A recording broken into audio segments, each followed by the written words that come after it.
Hey, have you ever stopped and thought every single country on the planet is in debt? Like, seriously, the US is sitting on more than $38 trillion. Japan's closing in on 9 to 10 trillion dollars. The EU's got about 14 trillion euros. Even Saudi Arabia, Germany, China, all of them owe crazy amounts. So if literally everyone owes money, who the hell are we all paying? That question used to keep me up at night until I started digging into how this whole thing actually works. And man, once you see it, you can't unsee it. It turns out the world doesn't owe money to some shadowy guy in a mansion or to aliens or whatever. The world basically owes money to itself. But, and this is the kicker, not everyone gets the same deal out of that arrangement. Let me break it down the way it finally clicked for me.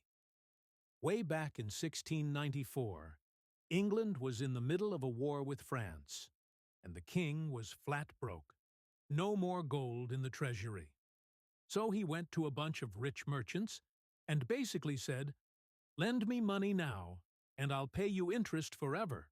Paid for by taxes I'll collect later." To make it official, they set up the Bank of England. Boom! The first real government bond was born. Suddenly, a country could spend money it didn't have yet.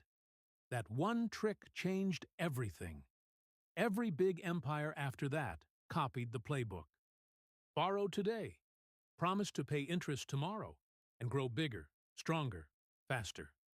Wars got funded, railroads got built, entire continents got colonized, all on borrowed cash. Debt stopped being a sign you were bad with money and became a sign you were a serious player.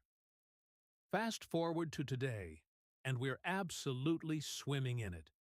Over $315 trillion globally, almost 3 times the size of the entire world economy. And it keeps growing by another trillion every 3 months or so. So who actually owns all this debt? Take the US as an example because everyone loves freaking out about it. Of the $38 trillion, roughly half is public debt. Stuff owed to actual investors instead of just one government pocket owing another.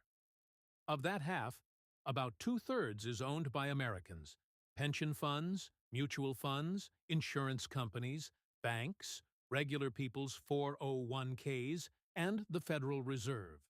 Only about 1/3, around $9 trillion, is owned by foreigners. And even among the foreigners, Japan holds the most, around $1 trillion. Then China, with less than $800 billion. So, yeah, we do owe money to China. But that's literally 2% of the total. Most of the U.S. debt is owed to Americans.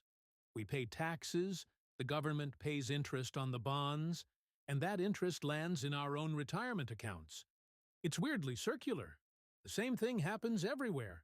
Japan buys U.S. bonds, the U.S. lends to poorer countries through the IMF. Those countries buy U.S. or European bonds with their reserves. Everyone's holding everyone else's IOUs. It's like a giant game of pass the parcel, except nobody ever opens it because the music never stops. Then there's the real bosses of the whole show, the markets and the central banks, pension funds, hedge funds, sovereign wealth funds, central banks. They're the ones who decide whether a country gets to borrow at 2% or 12%. Lose their trust, and your currency tanks overnight. Ask Greece, Argentina, Sri Lanka. And central banks? They're straight-up wizards. When the Fed or the ECB buys government bonds, they just create new money on the spot. Poof. That bond becomes cash in the system, and the government's debt becomes somebody else's safe asset. Every dollar, euro, or yen in your bank account is, at the bottom, somebody's debt. Here's the part that blew my mind. Modern governments aren't actually trying to pay off their debt. Ever. That's not the plan. The plan is to keep rolling it over. Sell new bonds to pay off the old ones. Forever. As long as people are happy to keep lending, because those bonds are the safest, most liquid thing on earth, the game continues. Think about it. If the U.S. somehow paid off all $38 trillion tomorrow, the world would freak out. Banks would lose their best collateral. The supply of dollars would crash. We'd get brutal deflation. Paying off the debt would break the financial system. Crazy, right? So politicians who scream about balancing the budget and paying down the debt either don't understand this or are just playing to the crowd. The real goal is to keep the debt growing roughly in line with the economy, so the interest stays affordable and everyone keeps believing the promise. It only works as long as trust holds. When trust cracks, when investors think a country might actually default, interest rates explode, and ordinary people get crushed with austerity, layoffs, you name it. And here's the uncomfortable bit they don't say out loud. Even though we owe it to ourselves, the interest still flows uphill. Taxpayers and workers pay it, and it ends up in the hands of whoever owns the bonds. Big funds, rich investors, foreign governments. So debt isn't just a global circle. It's also one of the quietest wealth transfers from the many to the few. We're all in this together, sure, but some of us are way more together than others.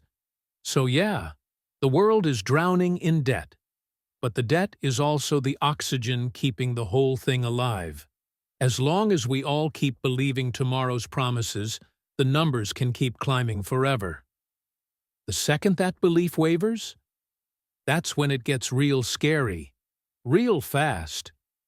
Anyway, that's the rabbit hole I fell down. If it shifted something for you too, stick around. I'm always digging into more of this stuff.